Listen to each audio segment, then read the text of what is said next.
There's more to them than meets the eye.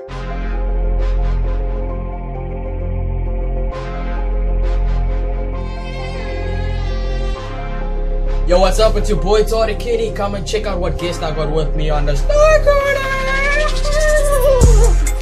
Yo guys, welcome to another amazing episode of the Star Corner with myself, Tori Kenny, and with me today, I've got the Dankies himself, the man straight from Push Radio, Evann Wessel. How are you doing today, man?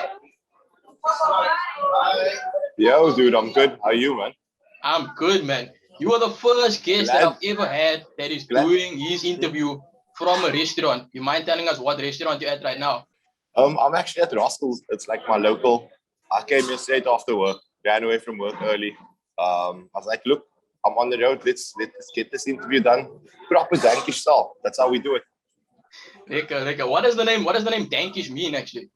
The Dankish, like, look, it just means cooler than the freshest, fresher than the coolest. It's all about basically having your ear to the street. You know what I mean? Something different, you know, and it's actually something that I didn't make up. It's not me. I've been given this. My brother and his friends started this website years ago, and then they turned it into a radio show, and we kept the name going. Yes. Do you mind giving us a bit more insight on that website and how it turned into a radio show? The Dankish, they just started first it was like a normal blog spot vibe. Back in the day, I think we're looking back like 14 years ago. And they thought, okay, my brother actually worked at Push Radio. First and foremost, he used to do the breakfast show for Push. So Wesley got contacted by Push Radio and they're like, yo, you guys have a cool concept of a website. Why don't you do a show again? And he was like, okay, cool. Him and Arsenic, it's another producer. Sure, one of the best producers, if you ask me, in the hip-hop game.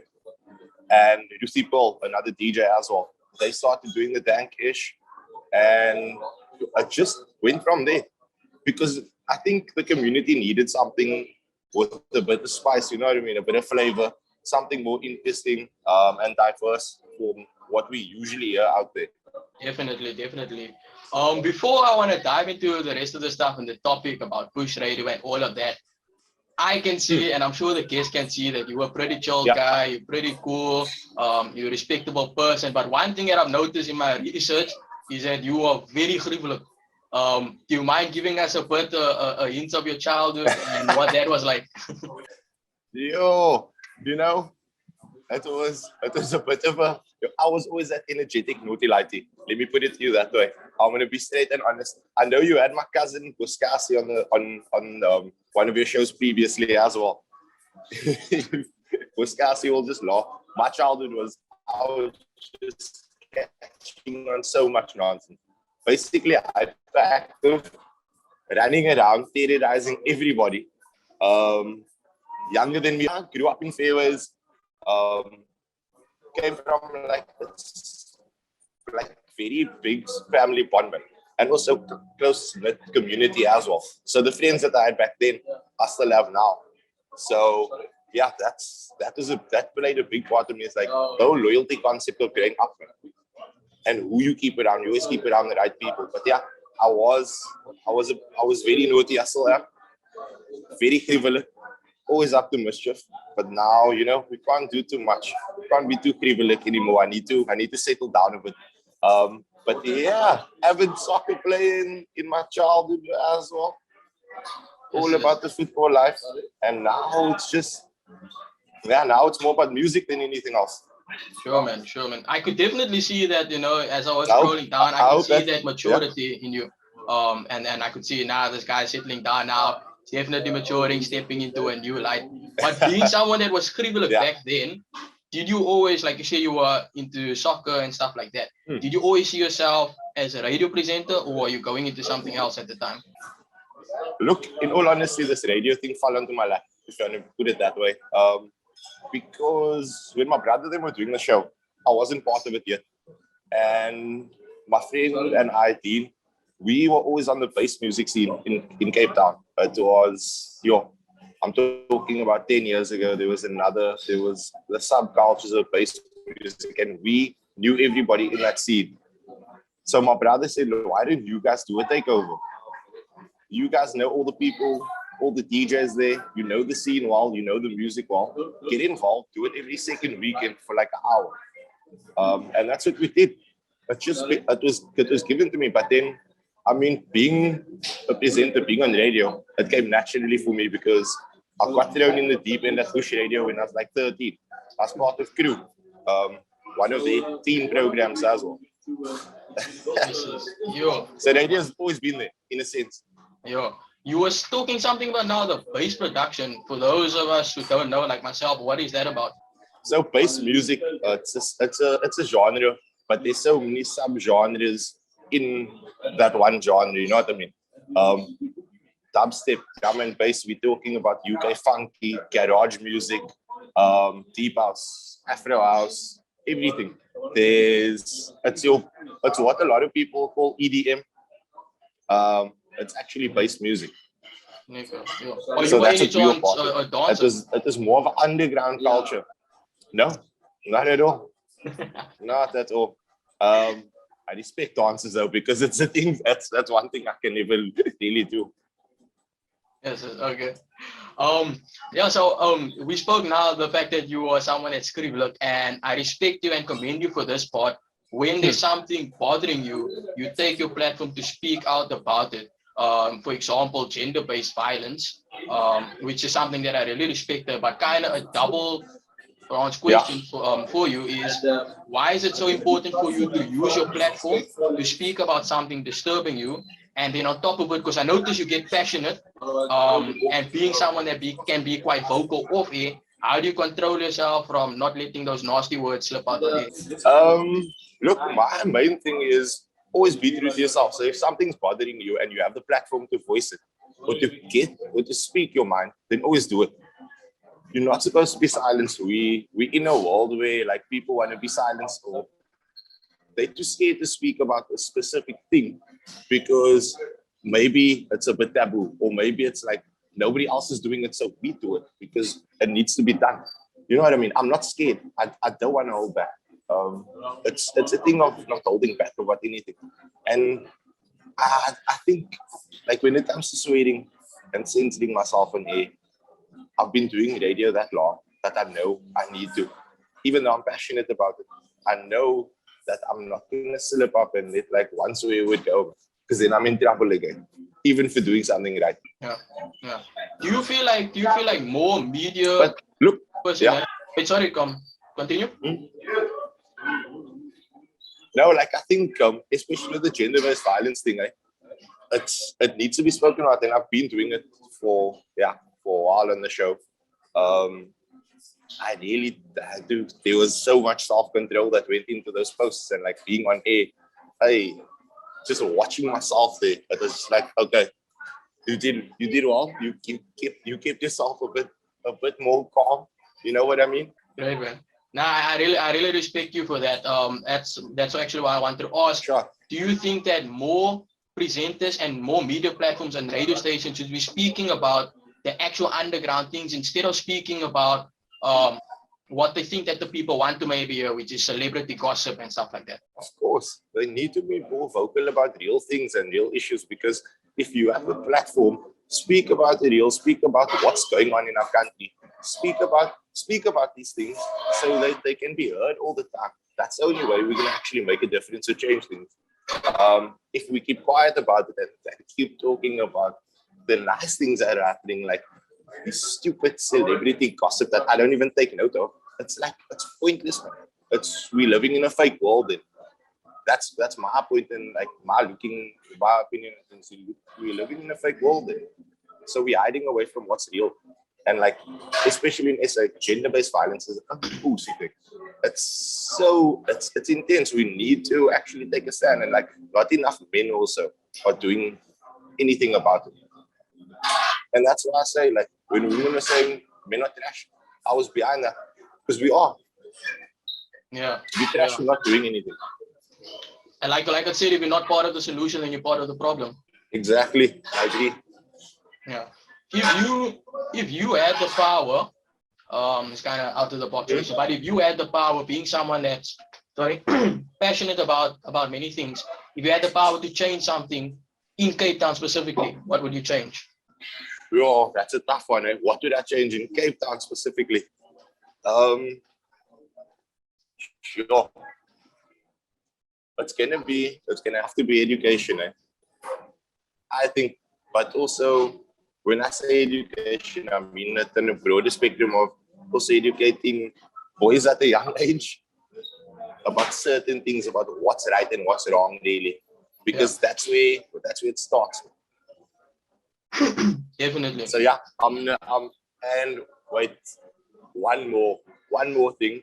It's also gangsterism and trying to get rid of that in some way. There must be a solution somehow. We just don't know. What solution would you suggest, maybe?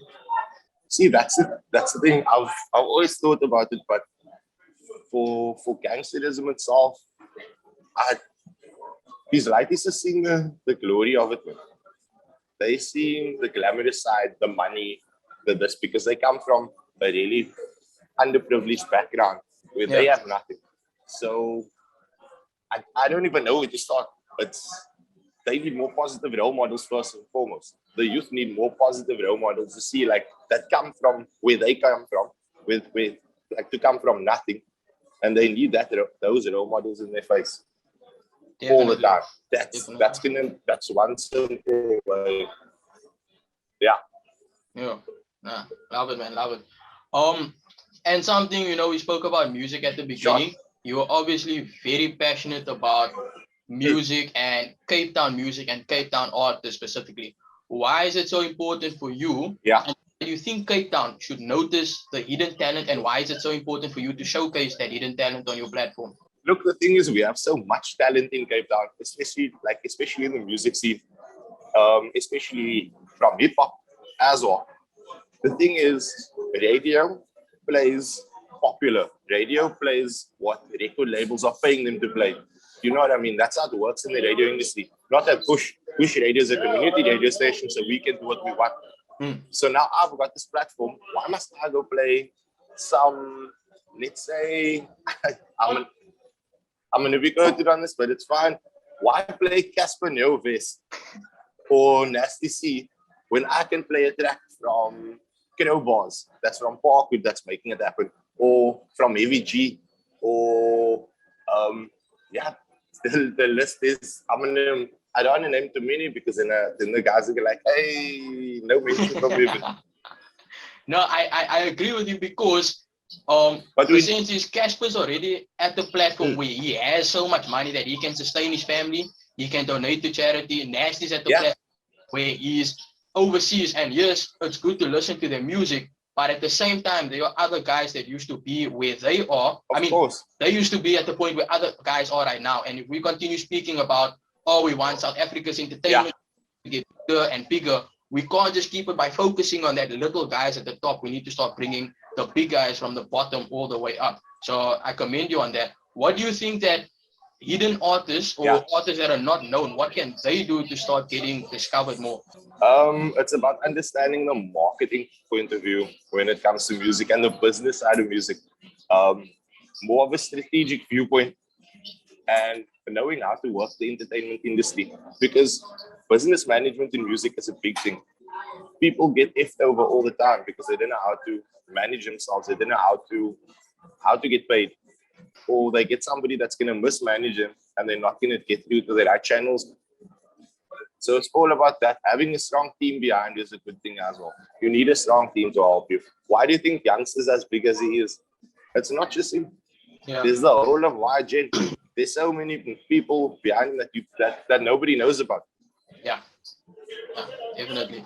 No, I completely agree. And just for the person that's going to be watching this, I want to inform you from what we just discussed now, in a few weeks, I'm actually going to be having a producer that I know of who has actually managed to make a certain amount for himself just off streams. Okay. And I feel like not many local artists know how to monetize their music. They're making music, they're sending it over Bluetooth, but they're not getting any money. And nowadays people are blowing up off Spotify, or they're at least managing to get some sort of income from Spotify. And there are so much local talent that is not doing it at all. So yeah, you guys definitely need to jump on the bandwagon and stay tuned for that show. Streams is money, yo. Streams is money. There we go. That's going to be interesting one. That's one show that I definitely need to check out as well. Sure, man. I'll let you know when it drops. Definitely. Yeah, I'll let you know when it drops. I wanted to ask, what would you say is the toughest part for you Perfect. of being on radio, and what is the best part of being on radio? You know what, eh? There's no tough part for being on radio for me. There is no tough part. I'm there, I do my thing, meet different people that I. So the best part for me is just being there and being able, like, being blessed enough to be on radio, to be given the opportunity, and then also sharing that opportunity by being a platform to other local artists and local creatives to push their side of things, to push their music or their business or their little hustle that they have. Yeah, I'm just happy to be able to do that every Saturday. Okay. I'm the lucky one, if not. Yeah, You know I actually wanted to ask, what are you doing Yes. during the week when you're not on push on a Saturday? I'm actually a project manager of a magazine. I am in charge of all the sales and advertising for Man Magazine. It's part of the Fashini Group. So yeah, I did that ish up. Jesus, like, how did that job come about? I just got a silver tongue apparently. I'm good at selling. So I sold my way into a job and I keep selling still doing what I do best. Lekker, man, lekker, I love it. In a few years' time, where would you like to see yourself, and what do you think it is that you could do to get yourself there? In the next few years, I want to actually be working for myself. If I want to have my own actual agency, creative ad agency vibes, working with big brands, also working with the smaller brands to show them how to get their brand out there in a better way, man. Still somewhat be involved in the music industry. The way to get there is, for me, it's easily. I just need to keep doing what I'm doing. Not let any like small speed bump in the way stop me, you know what I mean? Just keep going. It's easy. It's hard work, but it's so easy because if you're gonna let that lack of, you need to cut on. You need to. That's end of the day. You hustle hard, and the rewards come up later. That's how it is. Definitely. When you're not working and not on push radio, what are some of the key factors that keep you sane? Sure. Chilling with my friends, eh? My friends are my family. My friends are really my family. My boys, if I'm not with my boys, then yeah, I'm always with my boys. Like my brothers, man. I legit, like, I have so many, all my friends, all my close ones are always with me. I'm always with them.